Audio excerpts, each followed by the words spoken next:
नमस्कार।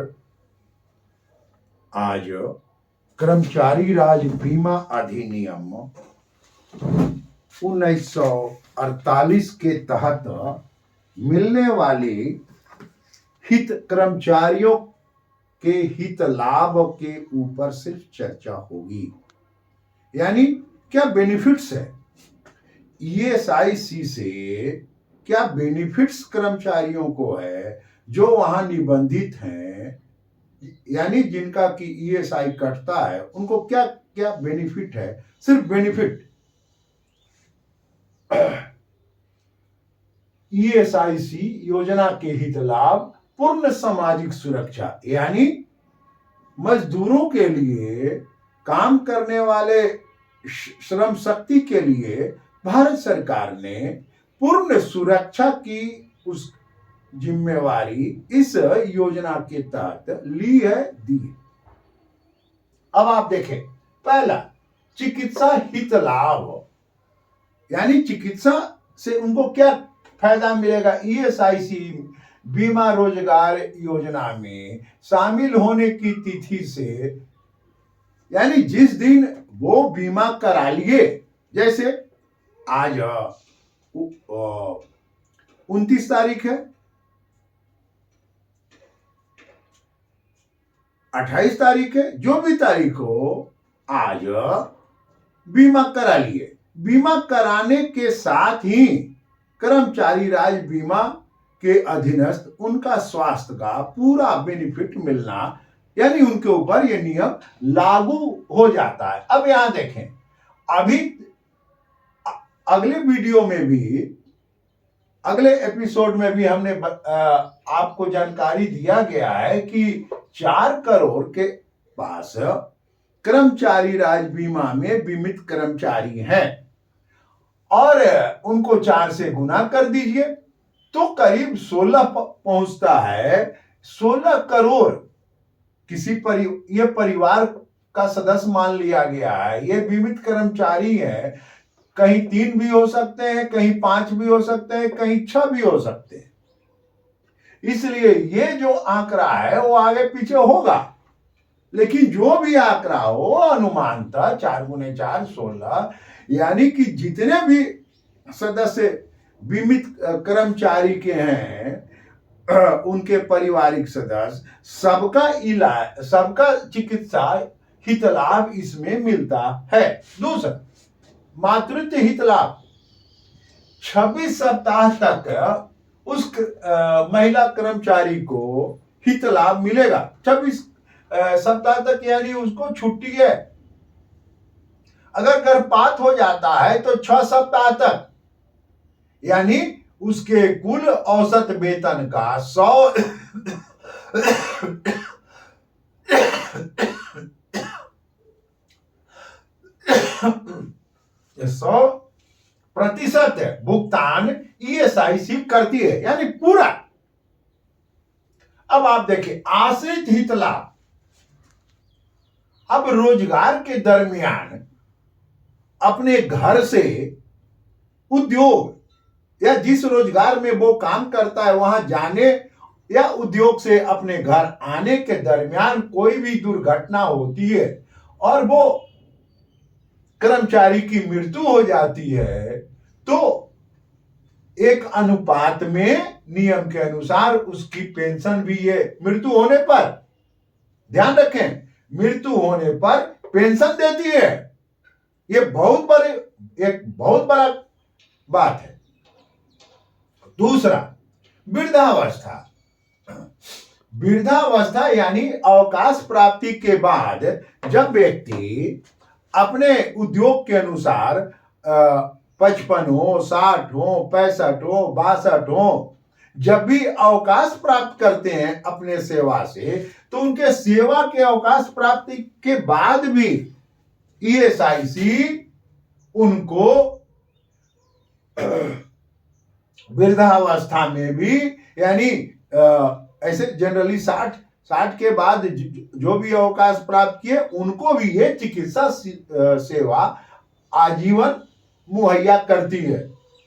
शारीरिक पुनर्वास, यानी शरीर में कार्य के दरमियान आने जाने में चोट लग गया तो कृत्रिम अंग जो होता है, जैसे बारह हो गया तो कान में लगाने के लिए, पैर टूट गया, हाथ टूट गया तो उसमें रड जो आजकल चिकित्सा सुविधा बढ़ने के चलते ये व्यवस्था बन गई है, तो उसका लगाने, उस रड का कीमत और फिर निकालने की भी सुविधा, ये सारी सुविधा इस शारीरिक पुनर्वास में उसको मिलता है।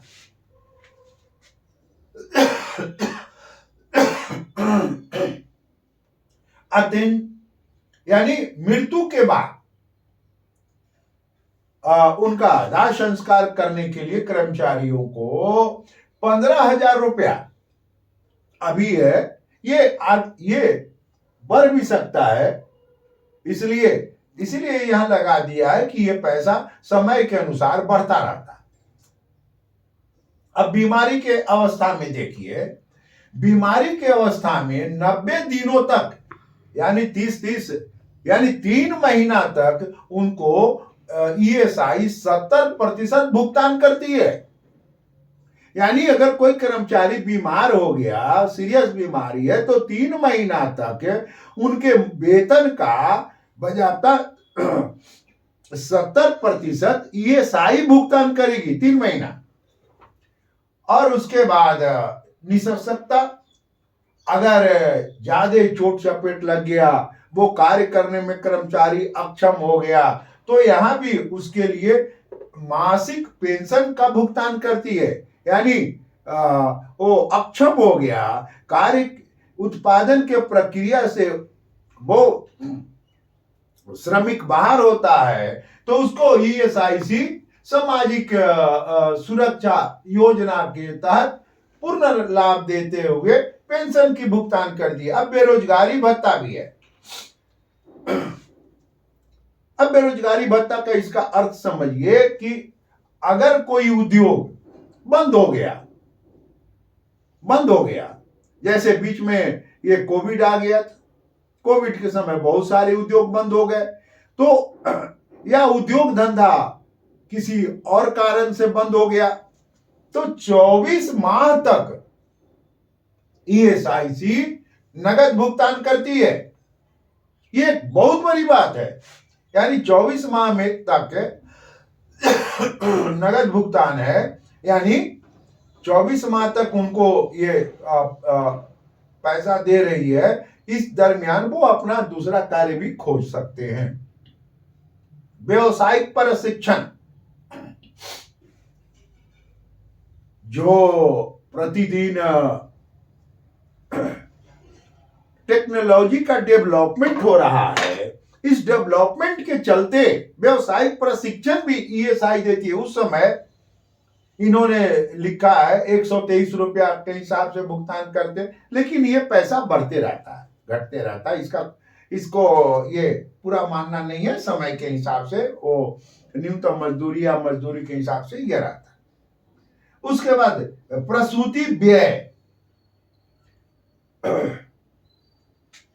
जिस जगह पर मातृत्व लाभ, यहां आपने देखा, जिस जगह पर ईएसआईसी अपना चिकित्सा सुविधा नहीं मुहैया करा पाती है, ऐसे अभी देश में करीब 750 जिले हैं, 750 में ईएसआईसी करीब 500 जिले तक इनका पहुंच है और अन्य जिलों में अभी नहीं पहुंचा है। तो जिस जिले में इनका संपर्क नहीं है, तो वहां प्रसूति हित लाभ के लिए 5,000 रुपया, यानी एक बच्चा पर 5, 2 बच्चा तक ये देती है, यानी 10,000 दो में। अब आप देखिए, अगर इस ईएसआई योजना हित लाभ में अगर आप अन्य विस्तृत कोई जानकारी लेना चाहते हैं, तो ये उसका नंबर है, सामाजिक सुरक्षा हित लाइन का ये नंबर है 1800113893